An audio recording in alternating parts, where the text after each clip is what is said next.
Bonjour à tous, nous parlons aujourd'hui de Saint Théophane Vénard, un modèle de martyr à l'époque moderne. C'était un prêtre des missions étrangères de Paris et sa vie a été une aventure extraordinaire. Après 8 années d'apostolat clandestin au Tonkin, il a été décapité à seulement 31 ans, après avoir écrit une des plus belles pages de la mission catholique au XIXe siècle. Signe aussi que sa vie a inspiré la culture populaire, Chantal Goya, elle-même née au Vietnam, lui a dédié une chanson appelée Théophane. Qui était-il, ce missionnaire intrépide et passionné du Christ? Nous partons donc à sa découverte avec le père Jean-François Thomas. Bonjour mon père. Bonjour Émeric. Vous êtes jésuite et Véronique Jacquier, journaliste. Bonjour Véronique. Bonjour à tous. Alors Véronique, pour commencer à raconter la vie de Saint Théophane Vénard, eh bien, il faut partir évidemment de son enfance où il gardait les vaches de son père, mais il rêvait aussi d'être missionnaire et martyr, et ça c'est plutôt précoce. Oui, à l'âge de 9 ans, il est très marqué par la figure de Jean-Charles Cornet qui vient d'être décapité au Tonkin, actuel Vietnam. 9 ans seulement, et il s'écrit « Moi aussi ». Je veux aller au Tonkin et moi aussi je veux mourir martyr. Alors ce fameux Jean-Charles Cornet était presque un voisin pour le petit Théophane parce qu'il avait vécu à Loudun, non loin de Saint-Loup-sur-Thouette où est né et où a été élevé Théophane. Et puis il avait 20 ans de plus que lui. Donc c'était un tropisme de l'époque, cette grande façon d'être missionnaire. On va y revenir. Mais toujours est-il que c'est un enfant, les choses auraient pu en rester là. Mais Théophane reçoit de ses parents une éducation très chrétienne et il a de la suite dans les idées.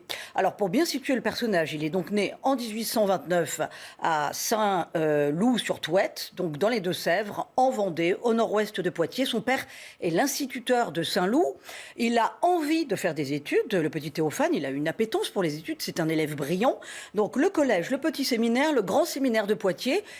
Il a très tôt la vocation sacerdotale, il veut être prêtre, mais pas curé de paroisse. Il a donc cette envie des terres lointaines et d'aller évangéliser les peuples qui n'ont pas connu le Christ. Donc ce sera direction les missions étrangères à Paris. Difficile cependant de l'annoncer à son papa, qui est veuf. Théophane a perdu sa mère quand il avait 14 ans.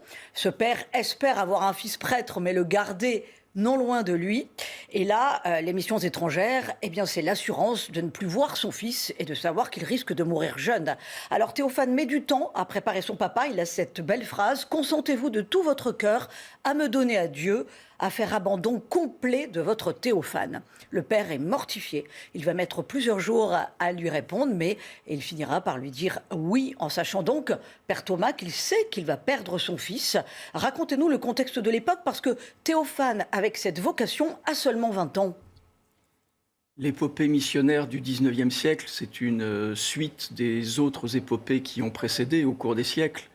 Et c'est une épopée qui est extraordinaire, en effet, avec de la part de ces missionnaires, qu'ils soient hommes ou femmes, l'assurance de ne jamais revenir dans leur patrie d'origine et généralement de mourir jeunes, alors pas forcément de martyrs, mais aussi de maladies et d'autres choses.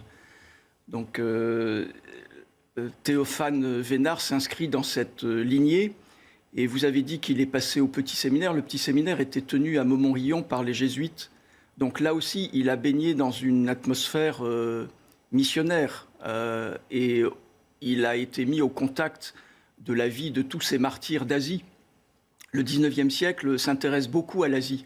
D'autres continents ont déjà été bien évangélisés. Mais l'Afrique et l'Asie demeurent encore en bien des parties des terres qui ne connaissent pas le Christ. D'où cet intérêt pour partir vers l'Orient. Et pourquoi cet attrait dont parlait Véronique tout à l'heure pour la mission, particulièrement à cette époque-là? Je rappelle quand même qu'on est après la Révolution française. Pourquoi est-ce que tout d'un coup surgit cet énorme élan missionnaire? Et l'élan missionnaire va aussi avec le renouveau de l'Église en général.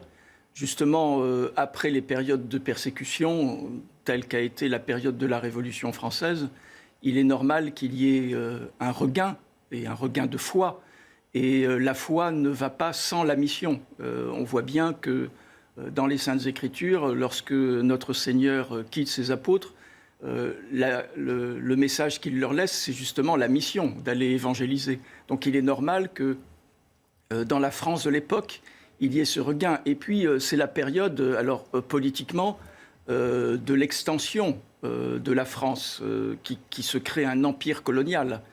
Donc là aussi, les missionnaires ne participent pas, bien sûr, aux expéditions militaires, mais les missionnaires font partie aussi de cet élan vers des terres inconnues. Alors Véronique, deuxième étape de la vie de saint Théophane Vénard, c'est son entrée aux missions étrangères de Paris. Et en fait, c'est le vrai grand tournant de sa vie. Oui, il a donc à peine 20 ans, une adresse mythique, les missions étrangères à Paris, le 128 rue du Bac, les missions étrangères qu'on appelait aussi à l'époque un peu les missions impossibles.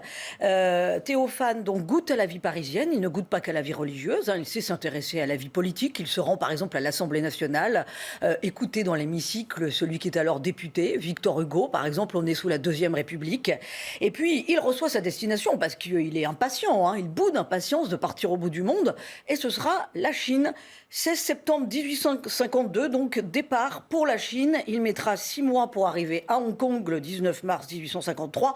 6 mois de voyage et la désillusion pour commencer. Pourquoi ? Parce qu'il arrive à Hong Kong, personne ne lui a écrit de son village natal, de Saint-Loup-sur-Thouet. Et puis la langue chinoise est incroyablement difficile à apprendre, les idéogrammes bien entendu. Et le climat, tout cela fait qu'il commence sacrément à se décourager. Mais au bout de 14 mois, hop, il se remet en selle, ça y est, un ordre de mission, et on lui dit « tu vas partir au Tonkin ». Alors il embarque avec un ancien, un missionnaire qui en a vu beaucoup, et il traverse la sublime baie d'Along que vous voyez à l'écran, sur une jonque de contrebandiers chinois.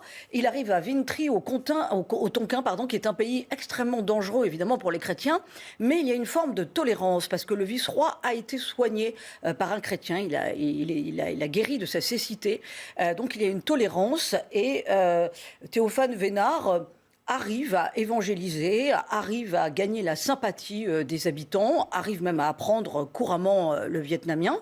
Malgré sa santé fragile, il est quand même touché par la tuberculose. Il reprend cette devise de l'évêque qu'il rencontre à Vintry, qui s'appelle Monseigneur Rotor, qui est un Français bien sûr, et qui est un apôtre courageux et dynamique. Cette devise, je vous la donne parce qu'elle va être importante pour la suite, c'est « Vive la joie quand même ». Alors, vive la joie, certes, oui. Mais néanmoins, la mission, même si elle est florissante, comportera certaines difficultés, voire des persécutions. Oui, tout d'un coup, la mission à Vintry est rasée par des éléphants. Les missionnaires ne comprennent pas ce qui se passe, mais enfin si, ils comprennent très vite que le vent a tourné, c'est-à-dire qu'ils ne bénéficient plus de la bienveillance du vice-roi.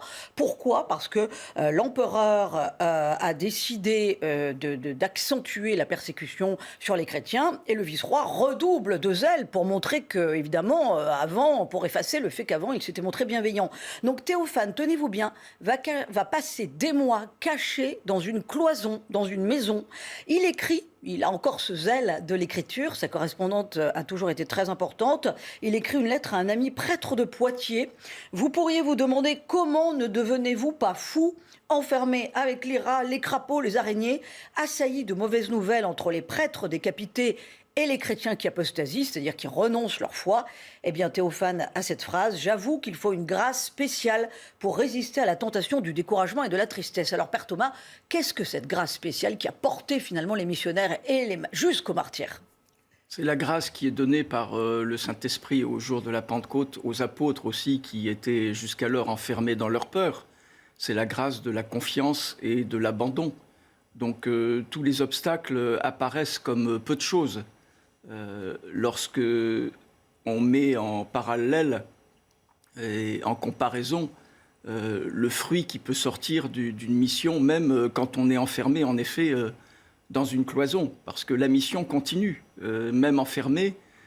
Théophane Vénard, comme les autres prêtres et comme les évêques de cette région, continue, c'est ça qui est particulièrement impressionnant, continue d'annoncer l'Évangile.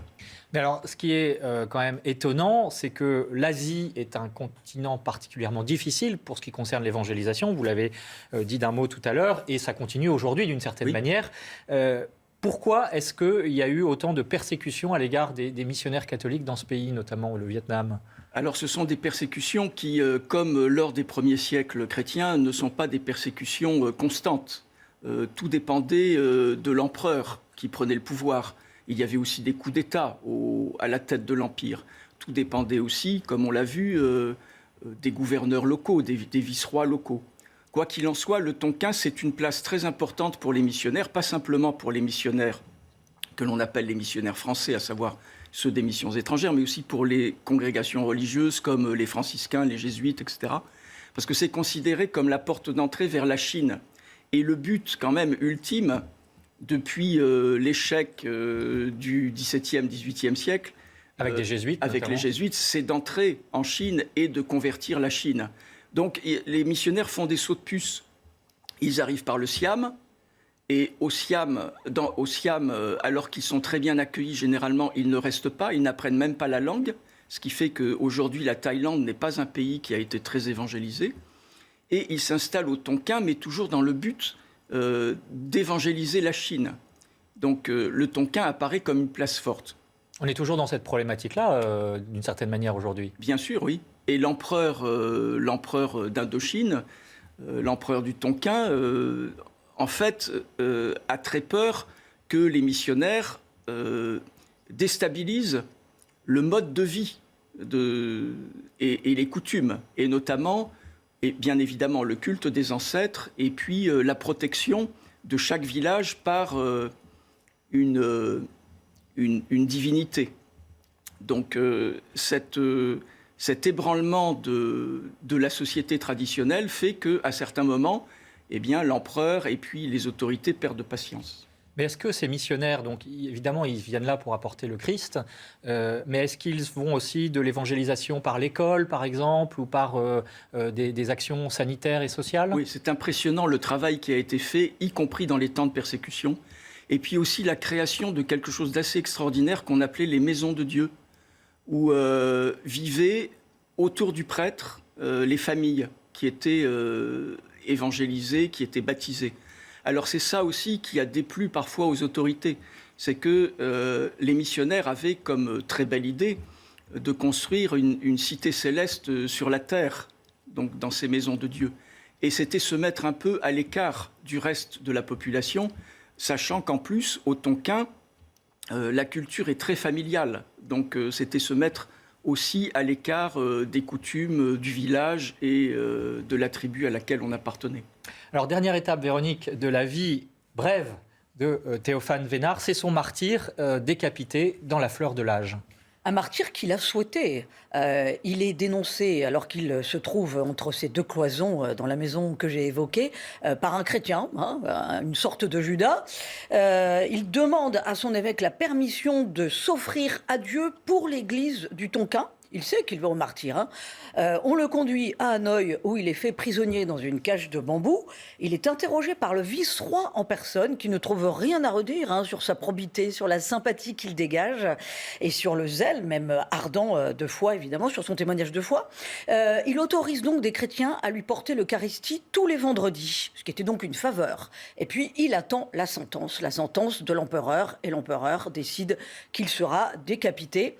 Il écrit donc à son père. Alors, son père n'a jamais reçu la lettre parce qu'entre-temps, il était décédé. Mais enfin, écoutez bien ce qu'il écrit à son père. « Un léger coup de sabre préparera ma tête comme une fleur printanière que le maître du jardin cueille pour son plaisir. » Voilà. Phrase quand même assez incroyable. Son martyr est bien moins poétique que cette phrase, mais tout autant accepté, puisqu'il refuse de donner de l'argent au bourreau pour avoir une mort douce. Et là, que se passe-t-il ? Le 2 février 1861, il a donc 31 ans. Il est fidèle à sa devise, « Vive la joie quand même ». Il est dans une grande joie, il chante le Magnificat, un chant à Marie, et il se rend à son exécution dans un habit de fête. Il sourit à tous ceux qui sont présents et qui le regrettent déjà. Le bourreau, lui, est complètement ivre. Il doit s'y reprendre à 5 fois pour arriver à le décapiter. C'est une horreur. Ensuite, que se passe-t-il ? Eh bien, les chrétiens enterrent son corps sur place, mais sa tête est exposée pendant 3 jours, puis elle sera jetée dans le fleuve Rouge.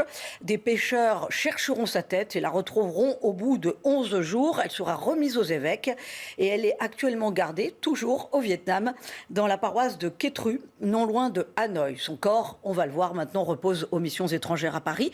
Le corps et les vêtements qui sont conservés donc au séminaire des missions étrangères. Alors, Père Thomas, qu'est-ce qui fait que Théophane Vénard a suscité un grand engouement en France après sa mort et après son martyre. Eh bien, c'est sa correspondance. Sainte Thérèse de Lisieux a eu connaissance de sa correspondance et quelque part, ça a été son saint de cœur. Elle a dit, moi, je me trouve des résonances avec Théophane Vénard. Qu'avait-il en commun ? Il est étonnant de voir que, en effet, saint Théophane Vénard a été très populaire parmi les catholiques français au XIXe siècle et qu'il l'est beaucoup moins aujourd'hui. Il est très peu connu. Peut-être parce que justement, sainte Thérèse de l'Enfant Jésus a pris le dessus. Elle s'est en fait approprié ce qui existait déjà en elle. Elle dit bien que elle n'a pas copié, elle n'a pas imité saint Théophane Vénard, mais elle a reconnu en lui en fait un frère spirituel. Et la caractéristique, en effet, c'est la petite voix de l'enfance spirituelle. Donc c'est cet abandon, c'est cette confiance, c'est la prise de conscience de la petitesse. Saint Théophane Vénard a souvent dit que il était écrasé par la grandeur du sacerdoce, parce qu'il se sentait tellement indigne et tellement faible. On retrouve la même chose chez sainte Thérèse de l'Enfant Jésus. Et puis, il y a cette idée aussi d'être soldat du Christ. Sainte Thérèse de l'Enfant Jésus voulait être même zouave pontificale. Alors, pas évidemment avec des armes, avec le sabre qui va décapiter saint Théophane Vénard, mais c'est là l'inspiration de saint Paul dans l'épître aux Éphésiens. Voilà, revêtir la cuirasse, porter le casque du salut, etc. Donc, il faut être équipé pour évangéliser, que ce soit sur le terrain au Tonkin ou bien dans un Carmel à Lisieux. Il y a quand même quelque chose d'étonnant. Tout à l'heure, Véronique parlait de la joie. Même au moment de son martyre, il associe cette souffrance à la joie. C'est quand même très, très étonnant d'un point de vue humain. D'un point de vue humain, oui, mais d'un point de vue surnaturel, non. Puisque c'est, là aussi, dans les Saintes Écritures, on trouve constamment cette invitation à une joie intérieure, quelles que soient les persécutions, quelles que soient les épreuves. Donc il est tout à fait normal qu'une personne totalement donnée à Dieu, y compris à l'article de la mort et à l'article d'une mort violente, continue à se sentir habitée par cette joie qui dépasse tout le reste. Alors je vous propose à présent de nous rendre à la salle des martyrs des missions étrangères à Paris, où le corps, Véronique nous l'a dit, et les objets et vêtements de Théophane Vénard sont conservés. C'est le séminaire des missions étrangères de Paris. Regardez, c'est un reportage de Simon Guillain. C'est sous la chapelle des missions étrangères de Paris que se trouve la crypte où sont conservés les reliquaires des martyrs d'Asie. Parmi eux, Théophane Vénard.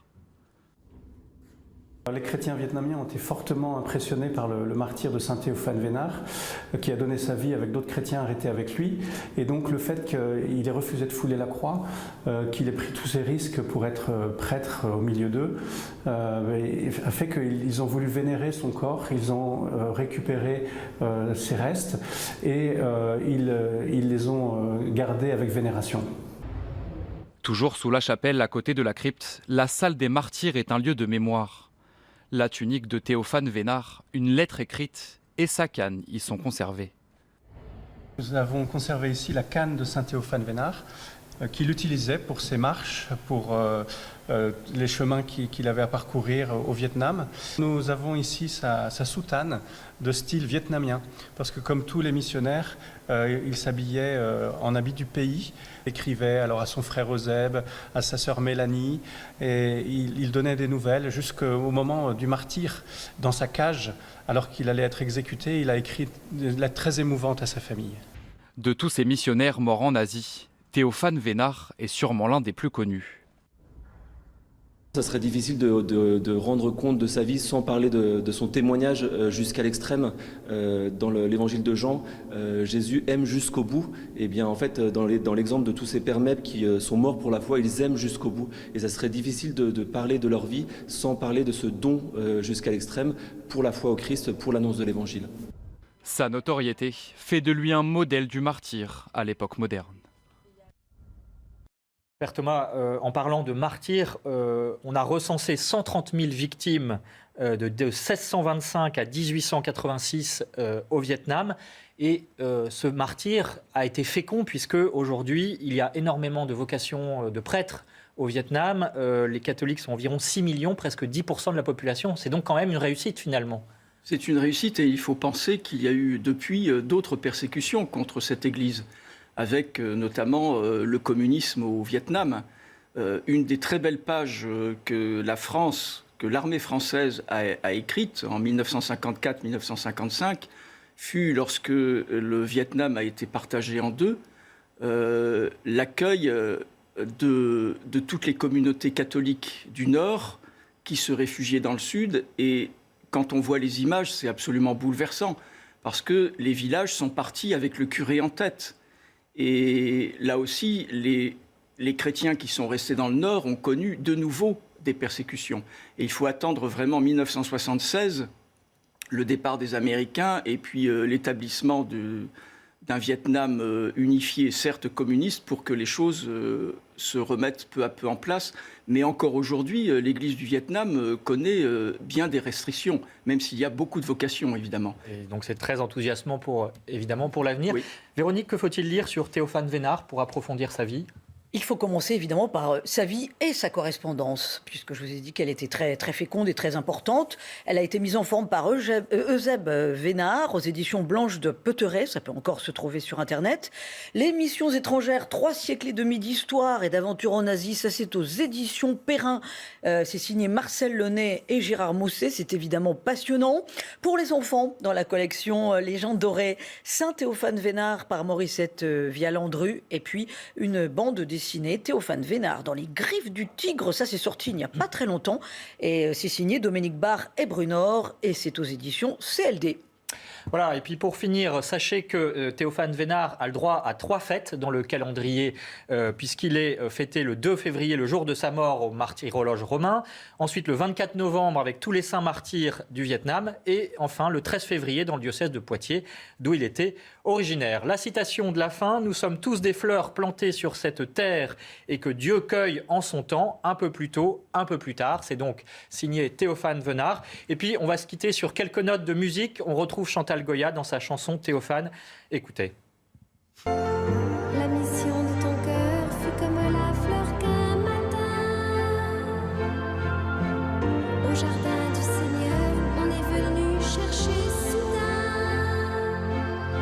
Voilà la chanson signée Chantal Goya qui s'appelle Théophane, en hommage à Saint Théophane Vénard. Merci beaucoup Père Thomas d'avoir été avec nous. Merci Véronique Jacquier et à bientôt pour une prochaine belle figure de l'histoire. Retrouvez ce programme dès maintenant sur cnews.fr.